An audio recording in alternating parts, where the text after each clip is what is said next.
Well, here we go again. Another Dick and Norm's movie madness movie. I don't even know what we call this anymore, Dick. Movie talk. Movie talk. Yeah, We gotta brand this, Norm. movie talk is movie talk is. I think it's been done, right? No, we're the first Oh, okay. Okay, at the Dick. movies. This probably has, but we're taking it to a new level. Dick And and Norm. Dick and Norm's. movie talk, Dick and whatever. Norm's bowel movies. Bowel movement. Whatever. You're in I like control of that. what? You're all in whatever this is called. You're in control of that because you're the god. Oh, good. Well, okay. And I want to say one thing in the name of transparency to everybody that's watching. Dick and Norm, we don't talk about what movies we're showing. We discuss on ideas and then we'll go with that idea. And I don't know what he's going to show. He doesn't know what I'm going to show. And also in the name of transparency, I would like everybody to know that I am currently wearing Obsession. Okay, Mazzy. Norm. And I'm not wearing any pants, so we're even kind of. So. Okay. Oh. And that's good because we're doing comedies. We're doing comedies. Yeah. And as we said here, we've got a couple. This is what our third. This is our third one. I think this is our third. Yes. One. And we're constantly getting better. We both actually studied film and art in school, one way or another. I did broadcasting and I took film courses at San Francisco State. And Dick, what did you dick around with? I was a photography. I was an art major, but I was a graphic design, but I did take photography in college. So we overlap in our interests. So we've experienced a lot. We're about the same age, and we experienced a lot of these movies, the artsy ones, the campy ones, the funny ones, the serious ones. And in these, we're not getting technical, like about, the cinematographer and the mise-en-scène of the gestalt of all that. Maybe we will once in a while, but that's not what it's about. There are a million other fucking channels you can watch for that kind of stuff. This isn't film school, right? I agree. Right. So we picked about 10 or a dozen comedies each, and we're just going to kind of go through them. So Dick always goes first because dicks always go first, or they think they do, and they're finished first too. So why don't we start? Sometimes the dicks don't last too long, but they tend to go first. Okay, so Dick's movie's presentation will be about 15 seconds, and then we're going to be out of here. So I'm going to do the honorable mentions first. I know you make a big deal about the honorable mentions being dessert, but I consider honorable mentions more of an appetizer. Okay. And now with comedy movies, at first I didn't know what way to go, because you got your romantic comedies. Notting Hill, I think it's a great movie, but that's not really the direction I wanted to go. And I don't know if I have 10 of those. So basically you showed that and it didn't count it, but you showed an extra one just to show a fucking extra one. These are my honorable mentions. Oh, you're okay. Oh. Yeah. Well, then I'm going to have some. Yeah. Snatch. I think this movie is hilarious. I don't know if it's considered a comedy or not, but I think it's fucking funnier and shit. Well, Brad Pitt doing those accents. That was funny. And then that big old guy getting into the getaway car, and it was funny. And you should mention the director. That was Madonna's husband for a minute. Guy Ritchie. Yeah. And then I'm going to show this one as my last honorable mention. Indie horror movie. I don't know The that Signal. One. Now, I know you don't know this one. How do you know I don't know it? Because you don't like horror, you told me. This is I think they call this mumble gore. It's the movie's broken into 3 parts, and the second part is very comedic. I mean, there's a part where the second part, it starts off with this young woman sitting at a table, and she's talking to her dead boyfriend about the New Year's Eve party they're going to have, and he's dead. She apparently had killed him, And there's another scene where there's three people at the party, and the one guy's sitting there with a shovel in his hand. She's sitting in there with a golf club, and the guy next to her is sitting there with an exterminator sprayer. And there's a signal going over the airwaves, and it's making people go crazy if you look at the TV screen, or maybe if you listen to the radio. And it's not a comedy, but that middle part is really funny. And yeah, they're having this New Year's Eve party, and there's people constantly ringing the doorbell, and they get the shovel. Oh, we're gonna have to cut this guy's head off. And anyway, those are my three honorable mentions. That sounds like loads of laughs there, Dick. It's pretty funny. That part of it is pretty funny. Okay, my honorable mentions here. I got 2 or 3, whatever. Now this is a guilty pleasure. Guilty pleasures. I think this is hysterical, and I think it's hysterical because I just think I don't know why I like this movie, and I've showed it to people, and most of the time when I try to get people into it, they don't really like it, or no, when they watch it, they like it. But when I tell them who's in it and that I think it's funny, they don't give a shit. And that's Romy and Michelle's High School Reunion. And it's with Lisa Kudrow and Mira Sorvino, who is, son of the actor Sorvino, who was in Goodfellas, and Paul Sorvino. She was also won an Academy Award for Best Supporting Actress in Woody Allen's movie. She played that kind of ditzy hooker. She's fucking great. What's great about this, 2 typical LA blonde bombshells, ditzy girls, and they're going to go to their high school reunion. And of course, halfway in the car when they, one works in an auto body shop, an auto repair shop. And of course she wants to borrow one of the great cars. So she borrows this red, beautiful convertible sports car. But basically she has to at least pretend to give the Latino head of the repair shop a blowjob behind the window, just pretends, so all the other guys think she's getting it to borrow the car. Anyway, halfway on the way to the reunion, they think, wait a second, we haven't done anything in our lives. So they want to come up with a concept before they go to the reunion. So they decide that they'll tell everyone they invented Post-its. I think that's funny right there. It's hysterical. And of course, it's the kind of thing when I don't know if anyone of you out there has been to your reunion, you kind of want to either be cooler than you were in high school, or be successful, or just better. Everyone else is ugly and you're good looking, or the vice, whatever it is you want. So anyway, guilty pleasure, funny movie. Yeah, that's kind of like Legally Blonde, that type of humor. I like that movie too. I think it's a little fun. It's a little dirtier. Okay, I'll have to check it out then. I probably would like it. Now this is a classic, great, and it's the only foreign language film I chose, and this is the original French movie from the 70s, La Cage aux Folles. And of course, they did The Birdcage, which is with the American version with Robin Williams and everything. And of course, it's the classic story of a gay couple who live above a gay disco or a day club or a gay what do you call it?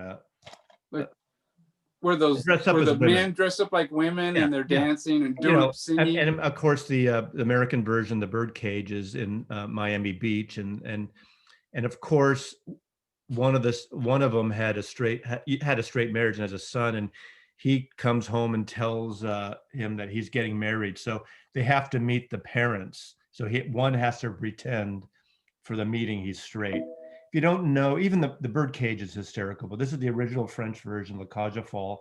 There was a sequel to it, and it's hysterical. 1979, great film, French film. Yeah, I like The Birdcage, but that is definitely better. Yeah, it is. And what's people get lazy about subtitles. Her parents are real conservative. That's part of the. Well, in The Birdcage, Gene Hackman plays who's a politician, anti-gay. It's so funny. It's really well written. And this is my other one. And this is Peter Sellers, I Love You, Alice, Be Toklas. And 1967 or 68, he's a straight, like banker type, get uptight, getting married, and he meets this young hippie chick, in LA in the 60s. And of course, um, she stays over his house and makes some brownies and then leaves. She's just staying there because I forgot why she's staying there. I think she was dating his hippie brother, but she puts pot in the brownies she makes and leaves them on the counter. And one night, Peter Sellers and his fiance are there, and her parents, and they start eating the brownies, and it's hysterical. But we showed this at a film festival in a high school. And we all made Super 8 films, and we rented this as the main feature. And one of the fathers of the kids at the school was there, and almost wanted to shut us down. He was on the this is, remember, 1971 we showed this, I think, or 72, and he was on the committee. And of course, a pot movie with sex comedy at a public school, he almost wanted to, it was kind of like Footloose or something. Yeah. Real life. I watched this I told a friend about 3 years ago about this, and we watched it together, and he didn't laugh at all. I don't know if it holds up now, or maybe you have to be stoned, but Peter Sellers, I love Peter Sellers.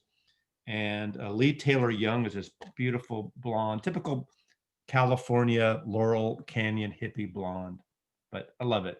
It's anyway, funny movie. Maybe. Yeah. Then of course Peter Sellers gets all hippie-ish, later on. So I Love You, Alice, Be Toklas.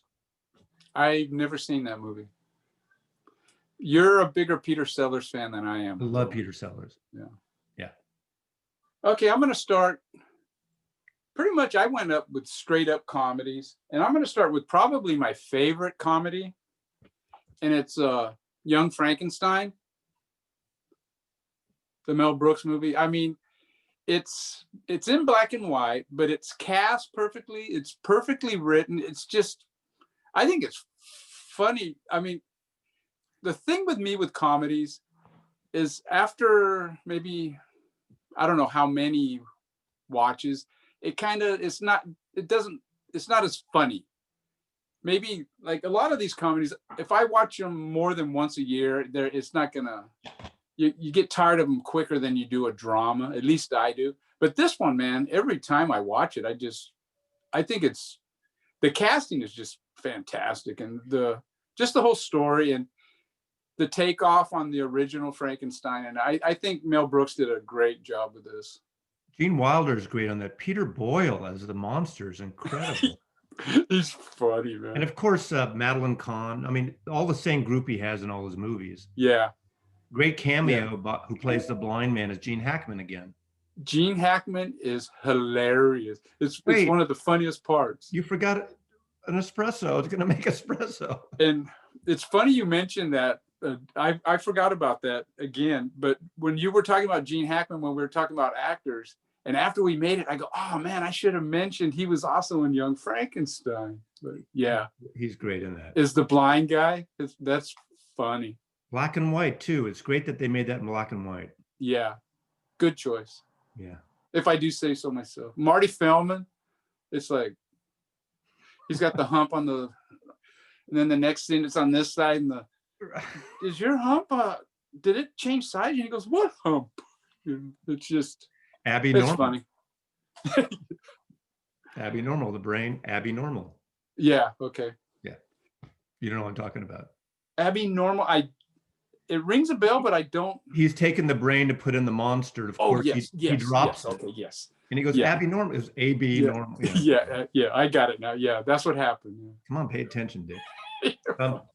My first choice is a classic movie, and I'm showing it not at that is the funniest movie, but it was a huge movie in the early 60s as a road show, considered the biggest film with pretty much every single comedian who was a comedian who ever mattered in 1963, and that it's a mad, mad, mad, mad world. And I've seen it since, and it goes on, and Spencer Tracy is the detective. He's like in a way, the straight man in this. But I mean, oh my God, Buddy Hackett, Sid Caesar, Ethel Merman, Mickey Rooney, Dick Shawn, Phil Silvers, Terry Thompson, Jonathan Winters. It's got Art Carney. It's got the Three Stooges. Jerry Lewis has a cameo. Just all it's hysterical, and it's a big roadshow type of movie about a heist and all these people after a tragic or a road accident have to look for the big W. There's buried treasure or something under the big W. So it's like a road trip chase scene that goes on and on and on. I just remember as a kid seeing this in the big theater with an intermission and everything. And it's got every top comedian pretty much of the day in it. So I think it's a really important film. Stanley Kramer directed it. Laugh out loud. Is it funny? It's old school comedy and classic and clean comedy, you know, not bad taste comedy at all, but it's still pretty funny. So Mad. So you did see that at the theater? I saw it with my parents, so I was probably Yeah. 9 or 10. Yeah. Same here. I saw it, and Yeah. it was a rather long movie, huh? It was long. It had intermission. It was Yeah. like in LA, it would have played the Cinerama or something, Yeah. you know, the golf In ball. Bakersfield, it played at the Fox. I remember going to see that movie. Yeah. It just really, as a kid, you'd see it. And it just, I think it's just a classic film that everyone should see. So, okay. Yeah. This one here, it's by the same director, Mel Brooks.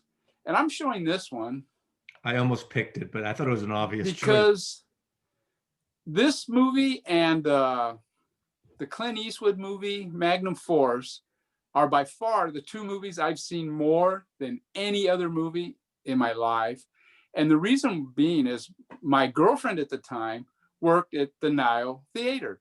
And as you know, Mazzy, if there was a movie that was a hit, it would play at the theater for weeks and weeks and weeks, and not like nowadays. Yeah. And I remember when The Exorcist played, there was a line to get in for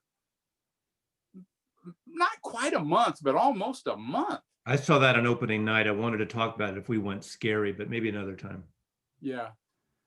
This one, we'll go scary.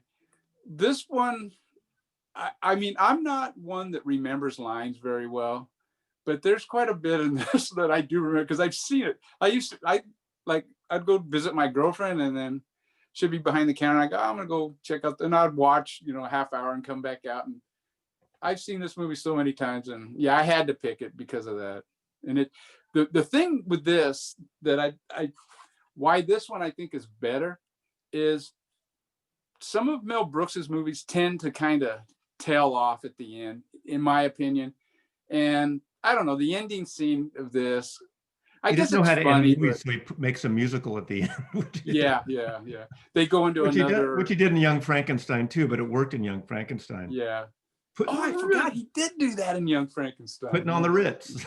Yeah, that's right. He basically made it like the end of King Kong, where King Kong is in the theater. Yes, yeah. And all of that, yeah. Yeah, so we kind of did a merge there. But what's really funny about that is making the sheriff this black guy. And I remember that one guy at the stutter.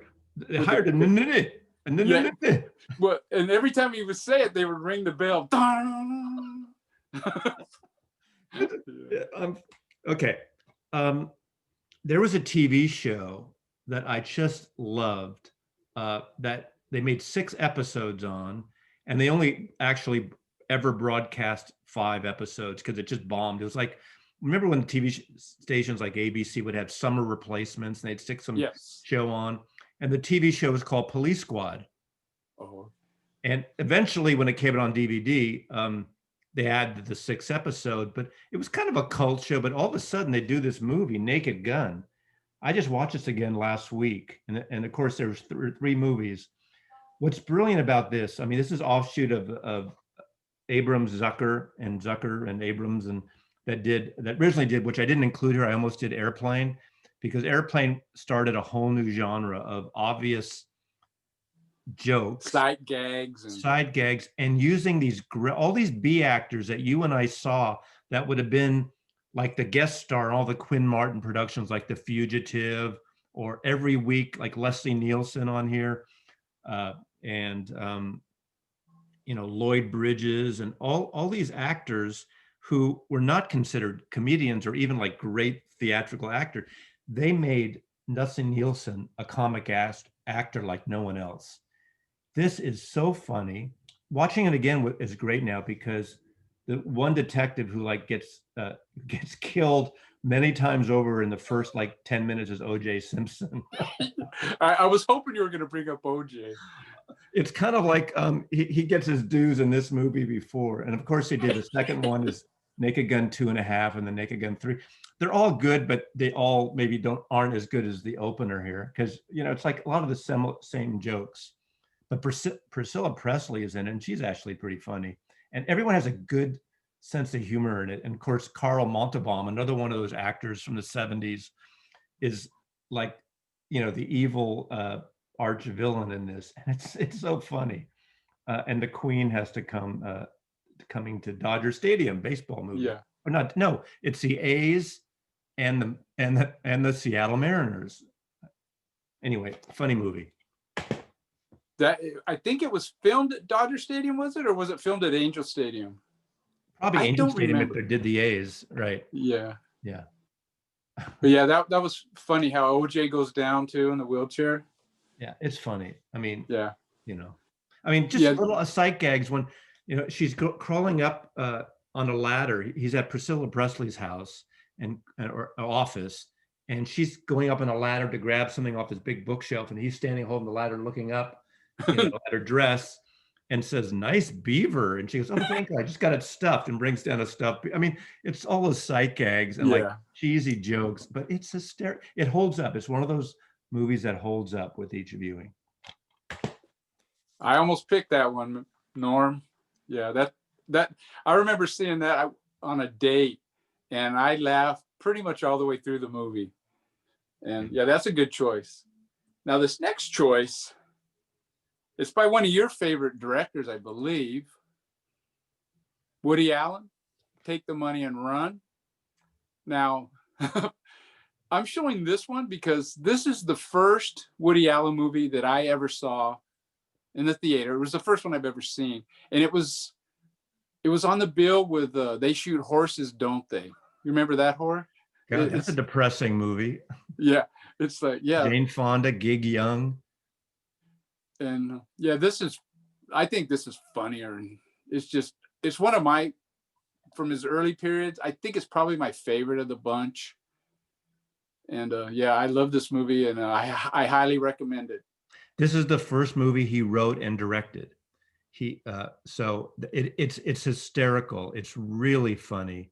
I mean, there's a great bit. He carves. He's trying to break out of jail, and he carves a gun out of a bar of soap, and he goes out and it starts raining. And it's rain. I mean, it's just one thing after another. But this, or when, you know what's really funny, when they're all chained together and they're like pretending like they're brothers, and they're like. And there's a whole scene because some of it's done almost like a is it this one? I always get this in Bananas. I know it's not the same as Bananas, but this is the one where there's faux interviews of his like parents and stuff because he's and they have the glasses and they're wearing like Groucho noses and glasses. Yeah, guys themselves. It's pretty funny. Yeah, actually, I'll wait till go ahead. Yeah, the parents they're like wearing disguises because they're so ashamed. Right. But filmed in around San Francisco, actually. There's always a Frisco connection. Frisco. Yeah. Sleeper, I think, was really funny. It starts out great, but then it kind of, this one I think is just great all the way through. So I thought I would appease you. And that was one of my choices, but since you showed it, but it's still my other one, I wanted to pick two Woody Allen movies because there's a whole joke. Even Woody Allen has gone along with the concept. We like your earlier funny movies better when he was more slapstick.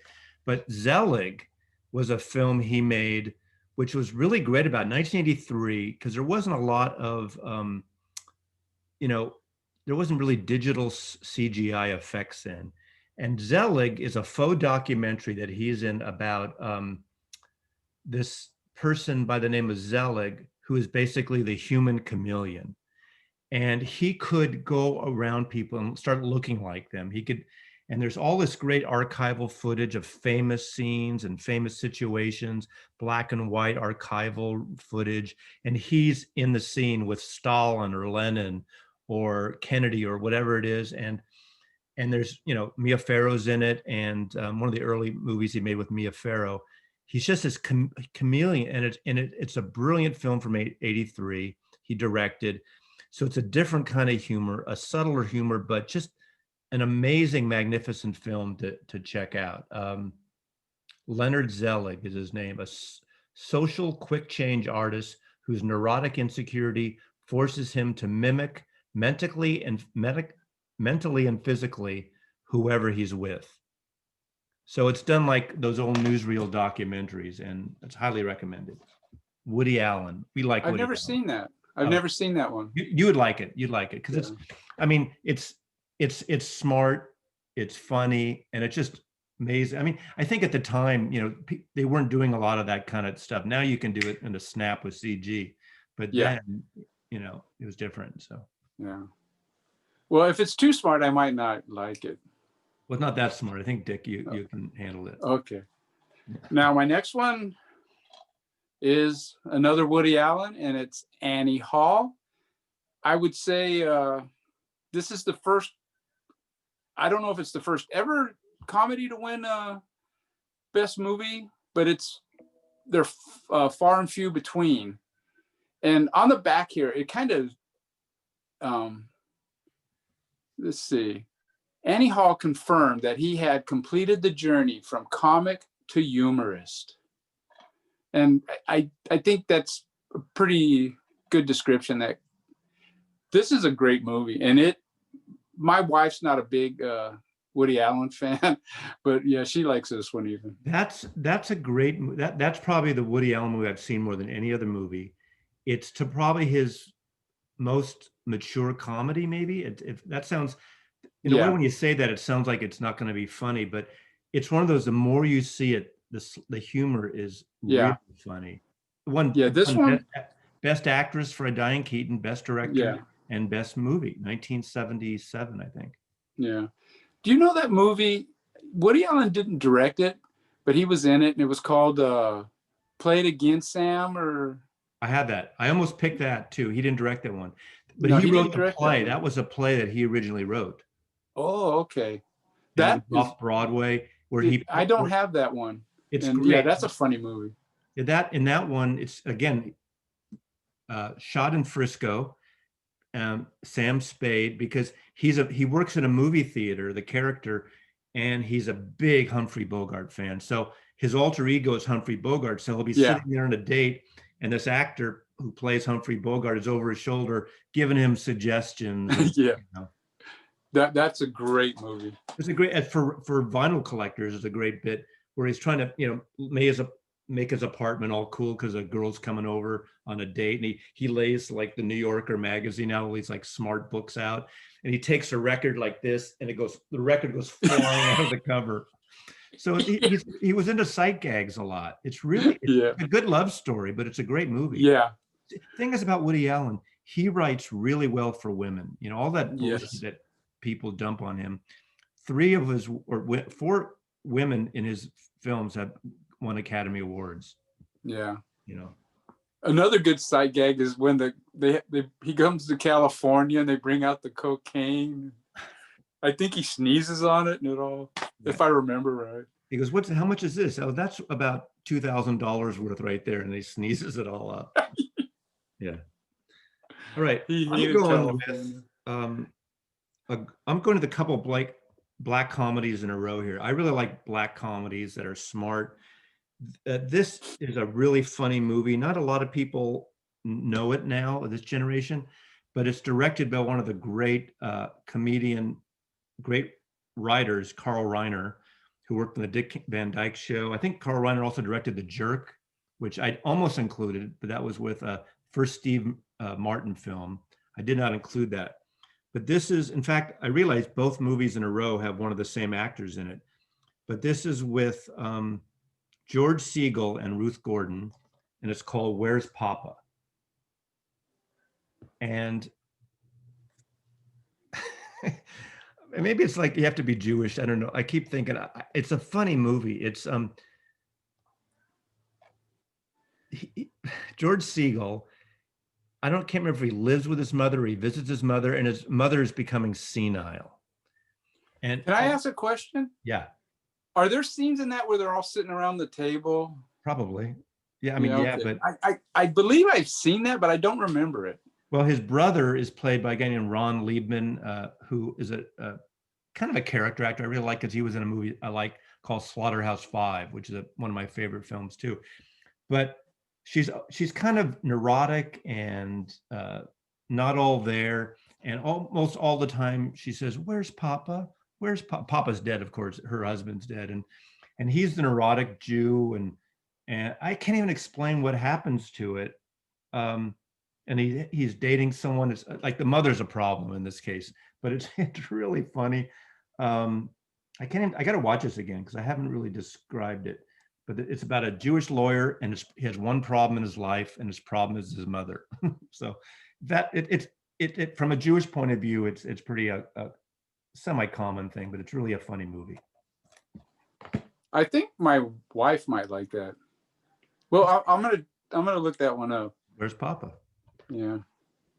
Now this next guy, it says he's a comedian that I'm not really a big fan of. I don't know, in the VC, because everybody out there, Norm and Dick, most of our movies were showing records or music, and it seems like a lot of people in the VC, they kind of want people to like the music they like, or there's certain people that kind of get hung up on that, and they take offense if you don't like I always say, Rush are great musicians, but they suck.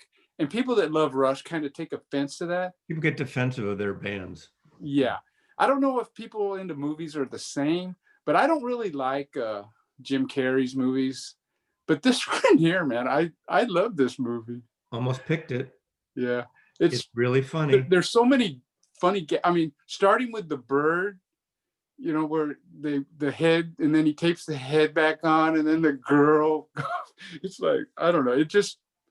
It's great. That's the Farrelly brothers, right? Yeah. I almost picked Something About Mary, but I didn't. Yeah, that's a good one too. It's a very funny movie. Yeah. But yeah, I'm not a big fan of Adam Sandler's another one. Although I'm warming up to him a little bit. When we were, what was it? Last year, we went to San Antonio to visit my oldest daughter. And I guess she loves Adam Sandler. And she was playing, ended up watching 3 movies while we were there. And I must say, I enjoyed them all. Have you seen Punch Drunk Love? No. Because that's not your typical, that's by the guy that did There Will Be Blood and Boogie Nights. And it's Adam Sandler in like a part, not a comedy part. And it's a great film. It's basically Adam Sandler fans won't like it. I think you'd like it. And Philip Seymour Hoffman's in it, and he's really creepy in it. Oh, okay. I'll like that. It's a black comedy, but it's not even it's really dark. Basically, Adam Sandler character, he owns his business, and at one point he starts dialing like a 976, talk to a sex worker phone line, and he starts getting these big phone bills and goes on, and he up late talks to the boss. I mean, it's creepy. It's good creepy. I've heard of the movie. I've never seen it, but yeah. Okay, I'm going to go with another black comedy and another movie with Ruth Gordon. To me, one of the greatest cult films of all time, Harold and Maude. Oh. And it's not a straight out comedy, but it's really funny, really dark humor. Young boy who's into death, who's into basically pretending he's killing himself. And he's a rich kid, and he's, like an 18-year-old, 20-year-old guy. Mother gives him like a beautiful black sports car, and he takes it in the garage and basically turns it into a hearse. But then he meets this old woman who's like 95 years old, Ruth Gordon, and they kind of get into a sort of a romance. Yeah. and it's really fun. Hal Ashby, I think, directed. Hal Ashby directed, is a great director. It was also filmed in and around San Francisco. That I don't know why that happens. Uh, it's really funny, and it's really a cult. This is one of those movies you can watch a lot, but this is a Criterion one I got recently during their 50% off sale. So Harold and Maude. Yeah, I remember going, I think I saw that at the drive-in, and I had no idea what I was going to see. And man, was I surprised. That movie is brilliant. And the soundtrack. It's Cat Stevens soundtrack. Yes. And I remember people used to come in the store all the time in the 70s wanting the soundtrack. There was never an official soundtrack release. Some of the songs were from Wild World, what is it? T and the Tillerman. T and the Tillerman. But there's a few songs that were never on here until literally 15 or 20 years ago. iTunes had a soundtrack of it, a digital. So I downloaded it because there's about 4 songs that weren't on any of the albums at the time. But I don't know why there was never an official. That would be a cool, I'm not promoting Record Store Day thing, but that'd be a cool limited edition to do a soundtrack to this. Yeah, back then soundtracks weren't like they are now. And that kid, he's kind of like a goth kid 10 years before goth was a thing, Bud Cort. What's that? His name is Bud Cort. Yeah, okay. That movie is fantastic. Yeah, he was in a movie a couple years later that was it's sort of a cult film, not a great film, that Robert Altman directed called Brewster McCloud. And kind of that early, I think we talked before about these American early 70s movies that kind of really go nowhere, but they're character studies, like 5 Easy Pieces or something. 5 Easy. That was partly filmed in Bakersfield. There you go. See, it's always about Bakersfield, Dick. Yeah. All right, let's. Okay, my next one is Monty Python, and what is it? The Holy Grail. I was thinking In Search of the Holy Grail. Now, good choice. Is that one of your choices? Yes. Oh, okay, so we'll do a double whammy. You gotta have a Monty Python. Now, for me, the first half or 2/3 of Life of Brian is probably the best they ever did. Wow. But Life of Brian kind of falls apart at the end. This one, I think the end is just as good as the beginning. And yeah, I love this movie. I mean, I get some people, I guess they tend to say, oh, I don't get British humor. And I don't know if it's because my parents are British, but I never understood that. I don't know. This is funny. I remember there was a theater downtown called the Stage Door, really right downtown. I didn't go to very often. And when this came out, I went with my girlfriend and a friend of mine and a friend of hers. So there's 2 guys and 2 girls. And we watched this movie. And right when the knight comes out and they're chopping his arms and legs off, my girlfriend and her friend says, we're out of here. And they got out and went, and they basically took a cab home because she couldn't handle it. Yeah, it was funny. That I think is maybe the funniest scene of the movie.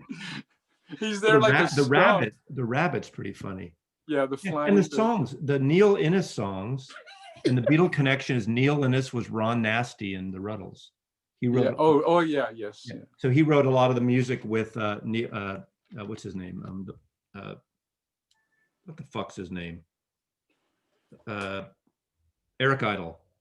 Yeah. Okay. And I think it was partially filmed in San Francisco. No, I don't. Not this time. Yeah, good choice. So I stole one of your choices. Do you want to go, or you want me to go again, or?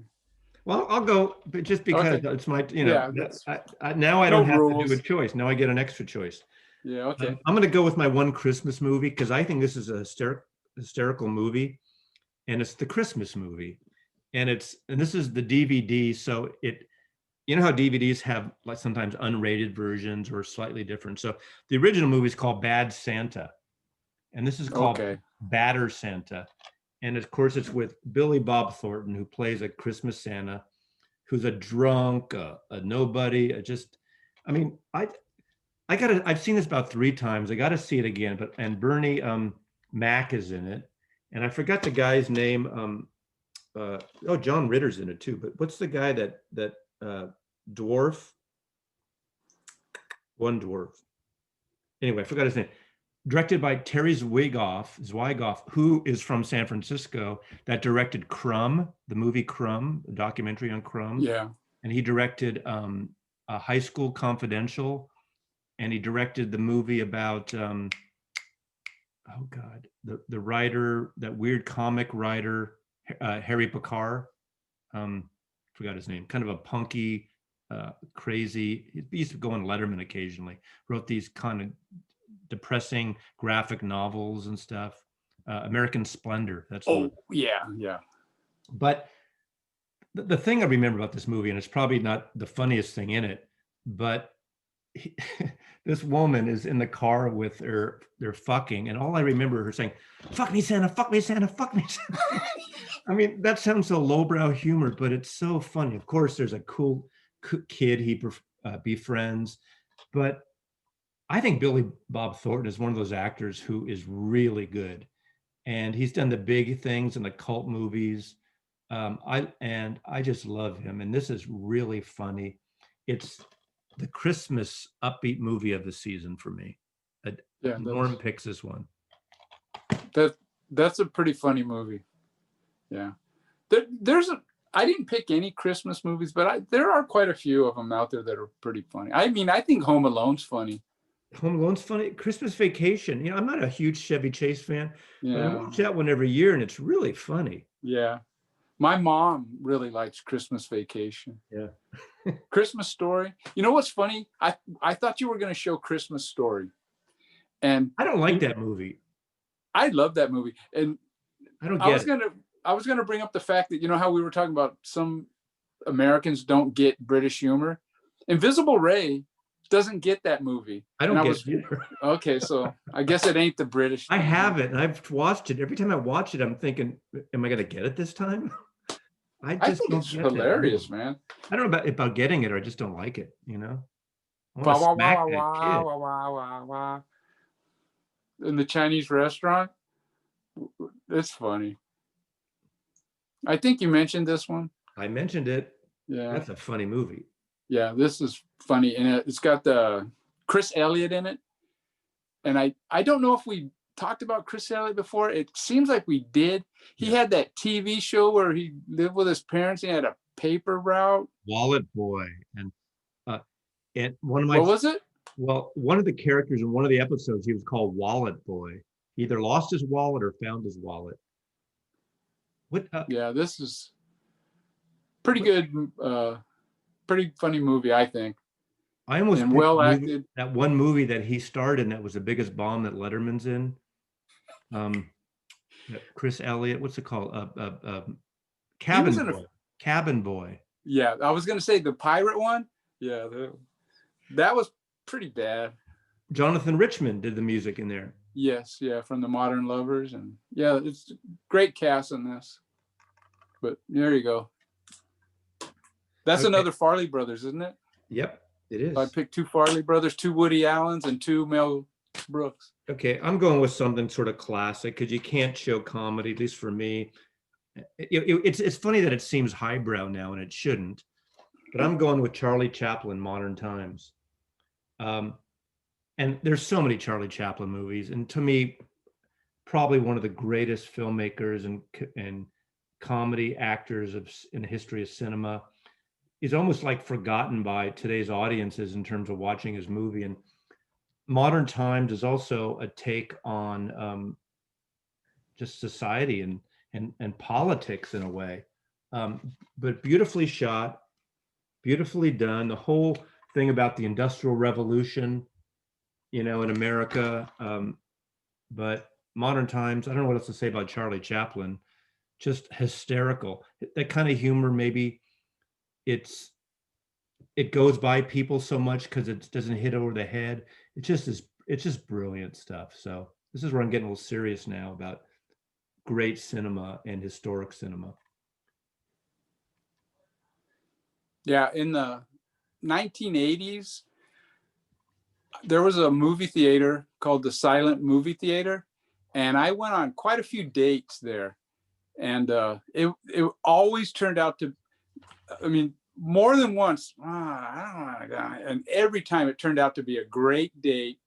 And this theater, it had like a live organist in there, and Harold Lloyd, is it the Oh, guy yeah. with the glasses? His movies they're so funny, and Charlie Chaplin, and they would always show these Betty Boop silent film cartoons or Felix the Cat, and it always worked out to be a great date.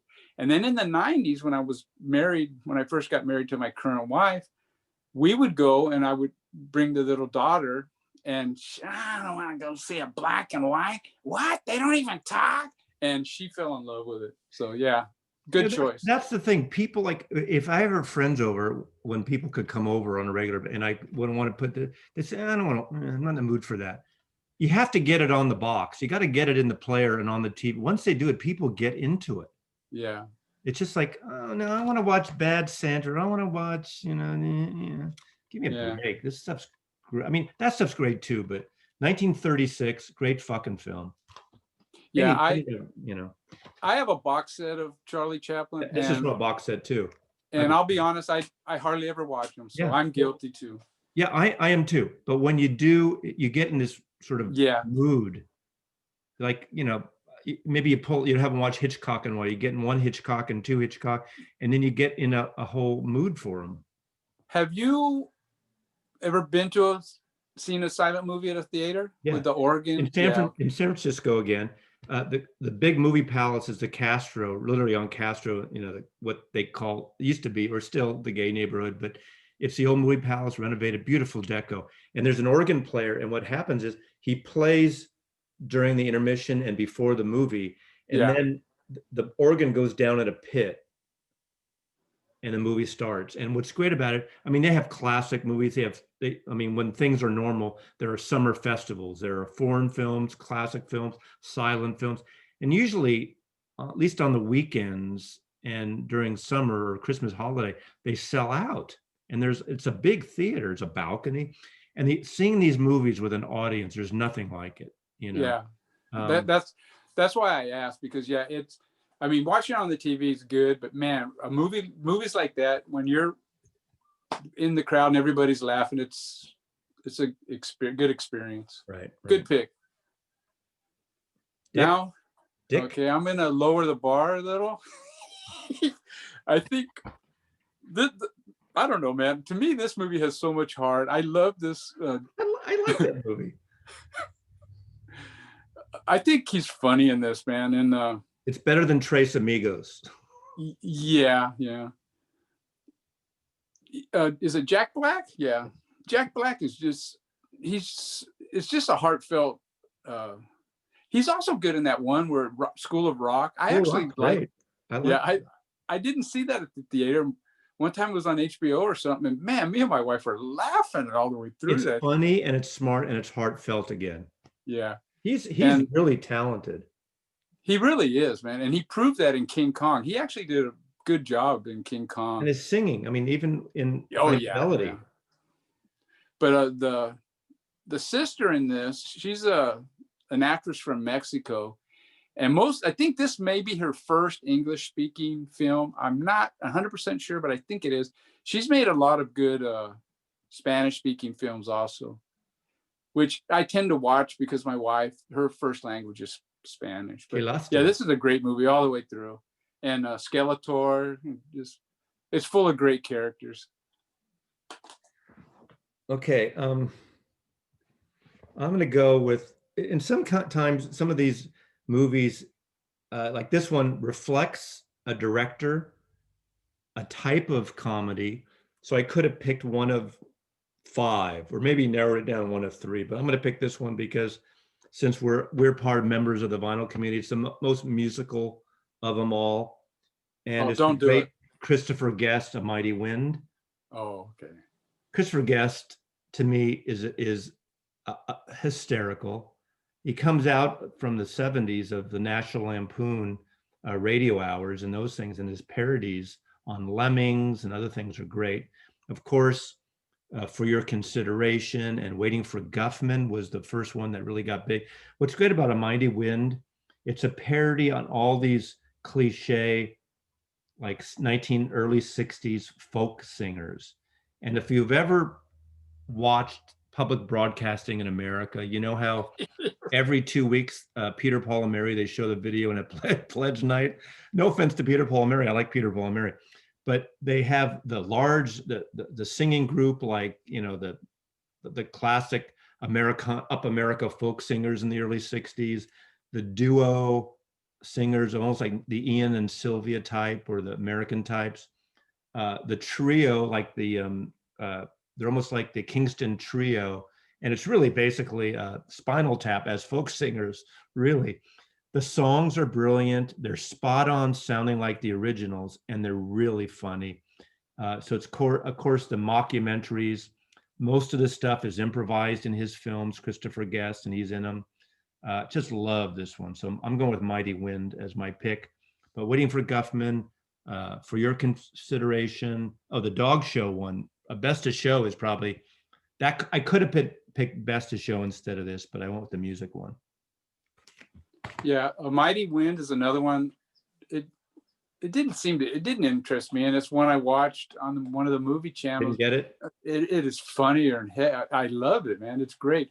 And also, was it Tom Hanks was in like a 60s not beat group one that was really good too? Well, he directed his Playtone Records. That was his first directing movie, That Thing You Do.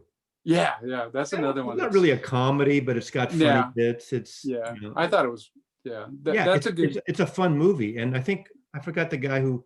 I think it's that guy who just died last year. That is it, Schlesinger, that LA writer, pop singer who was in I forgot what pop band he was in, wrote some of the songs for that movie. Somebody, I can't remember who, but somebody famous wrote the soundtrack. Yeah, I think it's the same guy that wrote some of the songs for that last Monkees new quote Monkees record too.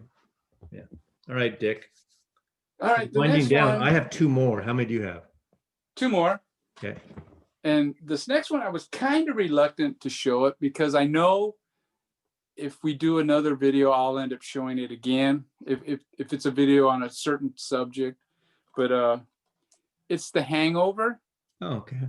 And I got The Hangover 2. Sure I don't have the Trilogy. I don't have Hangover 3, but I think the first two they're hilarious, and it just gets crazier and crazier and crazier as the movies go on.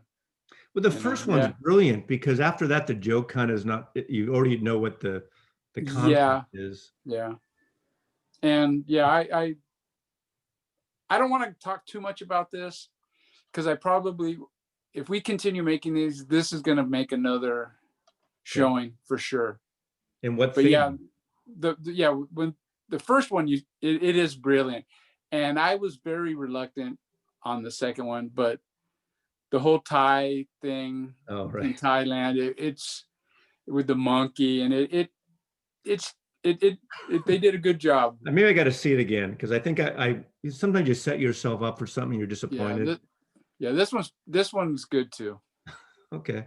Yeah. Those three work well together, especially the Jack Black guy who's not Jack Black. What's his name? I know who you're talking about. Galifianakis. Yeah, that guy. He's kind of, a lot of people don't like that guy, and I can understand why. Have you ever seen him do stand-up? Yeah. That movie, that TV show he does, I forgot, not The Clown, but the Bored to Death was a TV show he did, which was great, with Ted Danson, and he was in it. Really funny show. I've never seen that.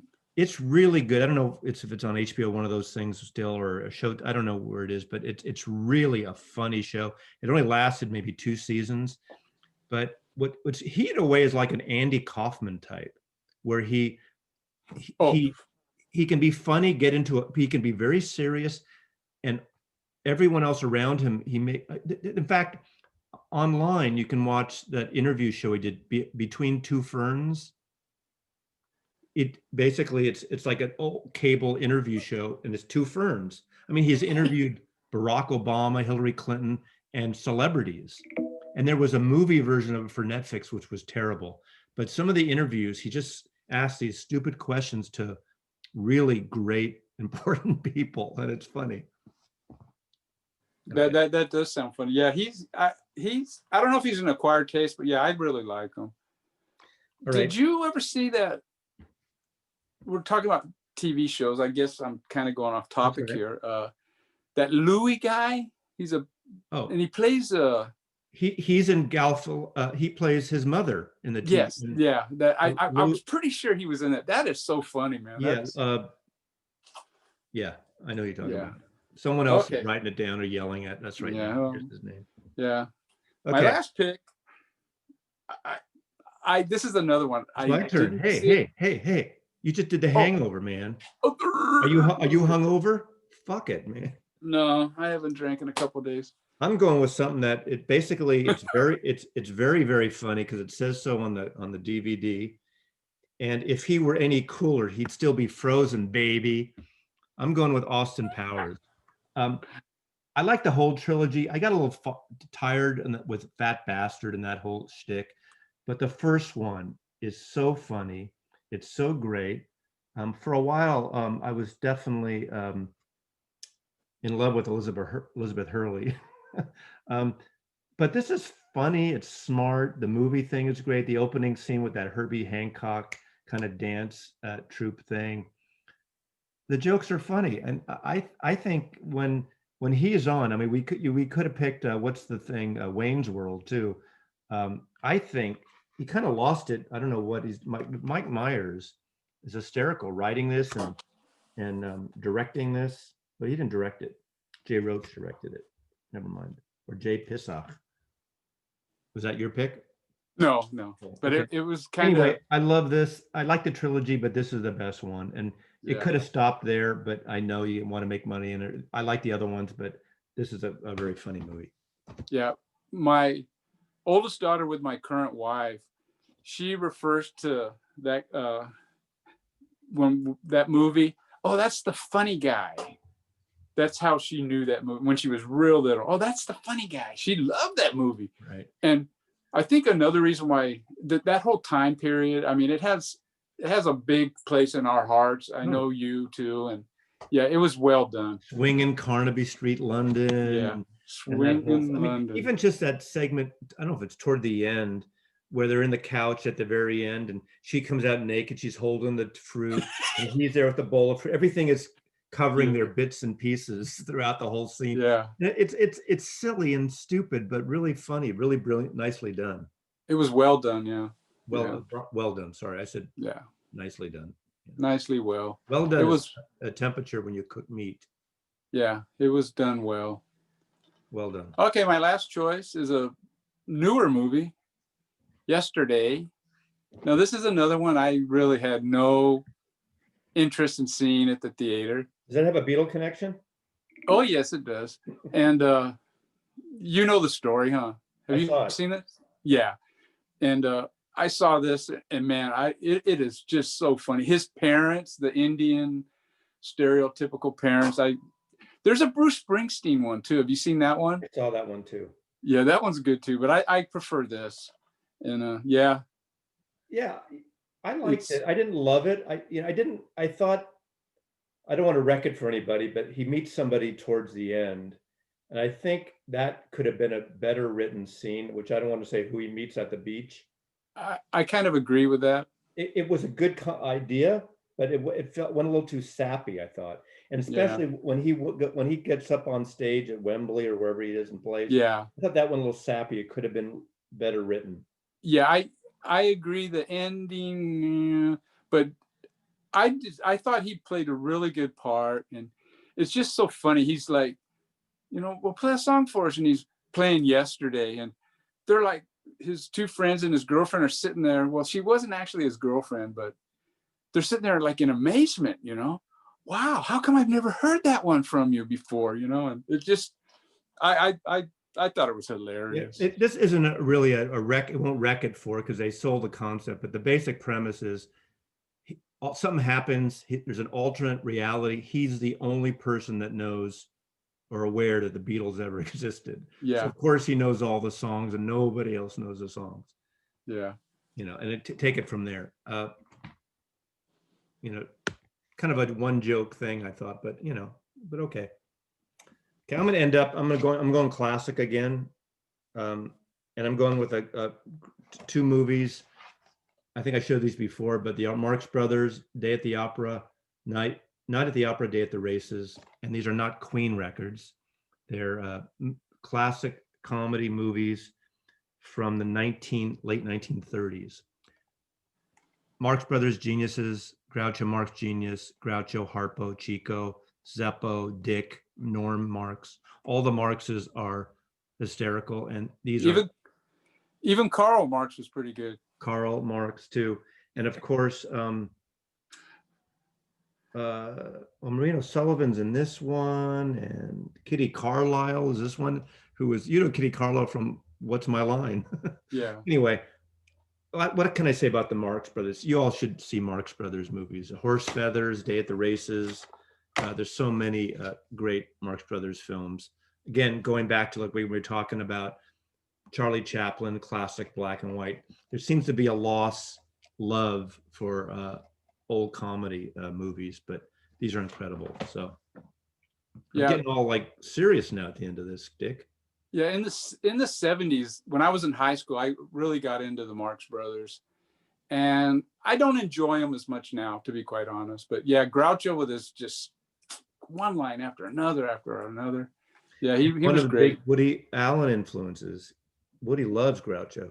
Yeah, and those also were great to see in a theater. Yeah, exactly. Well, that's I was going to ask you, what's that shirt you're wearing? Danny Harrison, George Harrison's son's first solo record.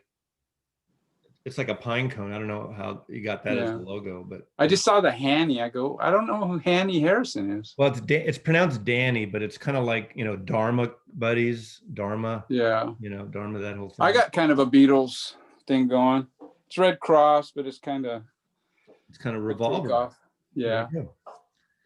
Well, I guess we'll do this again next year. Hope everyone had a good Christmas and Happy New Year. Let's kick in the butt 2020, right, Dick? Yeah, but a mutating virus isn't going to be conquered that easily. And I don't want to go into it. I don't think they handled it that well. Serious. Tell a joke or something. Merry Christmas, everybody. We're talking about comedies. Tell a joke. Okay. Well, no, I might get in trouble if I tell a joke. Right. You know what, though? You in that Batter Christmas that you were talking about, that dwarf, I heard that how like February is Black History Month? I heard they were thinking of making it a dwarf month because it's the shortest month of the year. Mazzy loves you. Okay, Mazzy? Who's that Mazzy guy? Oh. See you later, Norm. Bye, Dick. All right, bye.